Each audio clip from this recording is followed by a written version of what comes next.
My guess is, and it's a really good one, that the gifts you have received today had some kind of cocoa in it, maybe a chocolate cake, chocolate mousse, whatever the case is.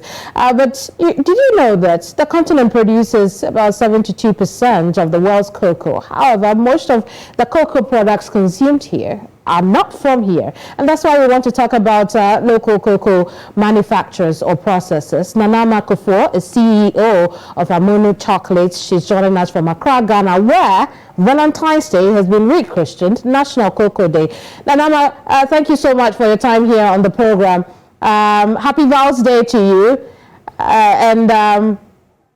We can hear you. You'd have to unmute yourself. In the meantime, my question, yeah, we can hear you now. My question to you now is, how would you say the artisanal chocolate industry or cocoa processing industry has evolved over the last few years? Thank you very much for having me on your show. Yes, in the last few years, it has really grown. In the early 2000s, the government made a lot of effort into improving the lives of the cocoa farmers and encouraging us Ghanaians, the locals, to eat what we grow.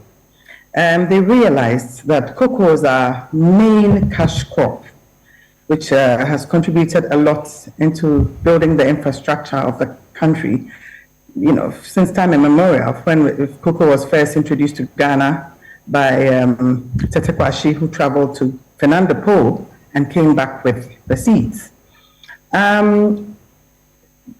Prior to this time, the early 2000s, even though in the beginning of our independence, cocoa was the primary earner for us, declined. The production of cocoa declined, and the farmers were a little, you know, should I say, uninterested. You know, some of them were selling off their farms. It wasn't making enough for them.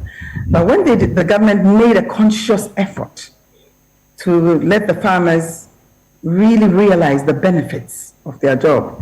It shot up so much, doubling, you know, its production within the early first 7 or 8 years of 2000, between 2001 to 2007, 2010, in fact, we had hit way more than we estimated. But then, of course, they were trying to help us, the industry. Our main and our biggest cocoa processing was the government-owned CPC from independence, from us time. And it remained as such. In fact, it still is the major. But thankfully, there are producers now like you. Would you say? I was coming to that. Since then, we've had others who have developed very well in cocoa processing, like Niche, like Plot, and they are processing cocoa. Well, we had a visionary CPC boss, cocoa processing company boss, who encouraged us, the chocopreneurs, which are the artisanal chocolatiers in that time, you know, to come on board and produce. The market is big. I see. I'm glad you talked about the markets, because I was going to ask, is there an appetite for locally produced chocolates on the continent? Could you please come again? I couldn't hear that. I'm asking if there is an appetite for locally produced chocolate on the continent. There is an appetite. It was being fed by imported chocolates mainly. However, since in the last few years, since I came into making chocolates, we have an association of over 50. I mean, there's many. Pamini, Chocolate More. I can't even list them. I'm part of that group. The artisanal chocolate producers, and it's amazing. There's space for everybody. So it's a good market. It's a big market. You know, thriving. You know, because the awareness has been created by the government. Well, I see. And so let's talk about some of the challenges that you have faced in, processing cocoa in Ghana. What are those challenges, and how do you think that, governments around the world can help, and by that I also mean learning from the Ghana example. I didn't quite get that again, but of course, with any new business, there are challenges. Some of our challenges are very local, like, for example, it's capital intensive. If you want to move from, let's say, a one-man business to a small-sized mini factory production. Among the problems, one main thing is the cost of doing business, the cost of electricity, and the constant supply. I must be honest and say, since I started in the last few years, our electricity has been fairly good, even though expensive. You can't have it all.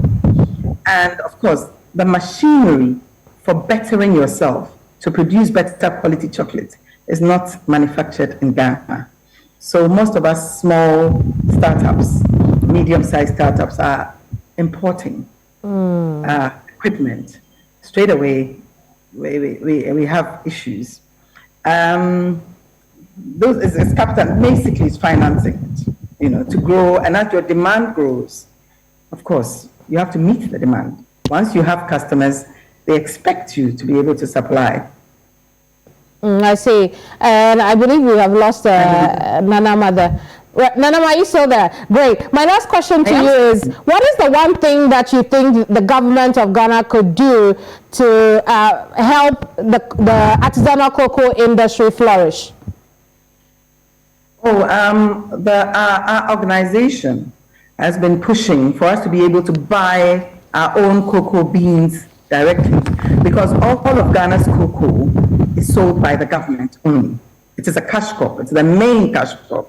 So we have been trying to let them create an avenue for artisanal chocolatiers to buy our own cocoa, to roast and then do the bean to bar, which will be better for us financially and even for the quality of our chocolate. We can have our own, buy from specific sources. I see. Us in terms of, that's one of the main things. Of course, access to financing, banking, and other things will then come in. Well, to grow. You need that kind of support. I must be honest and say the government has done very well. We celebrate Valentine's Day in Ghana now as Cocoa Day, Chocolate Day. So it's a big thing for us now, locally, not from the story of St. Valentine's of old. Indeed. Now, it means something to us. Indeed. Us, we are growers, we are proud of it. Indeed, Nanama, I'm afraid that's all we have time for today. Thank you very much. I hope that we can pick up this conversation again on another day.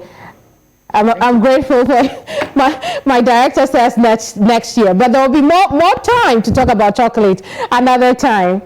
Thank you so much. Nanama Kufuor is founder and CEO of Amonu Chocolates. She joined us from Accra, Ghana. And thank you too. Happy Valentine's Day to you. I hope you had some chocolate. I'll find me some of it a little later from now. I'll see you again pretty soon. My name is Kemini Amano.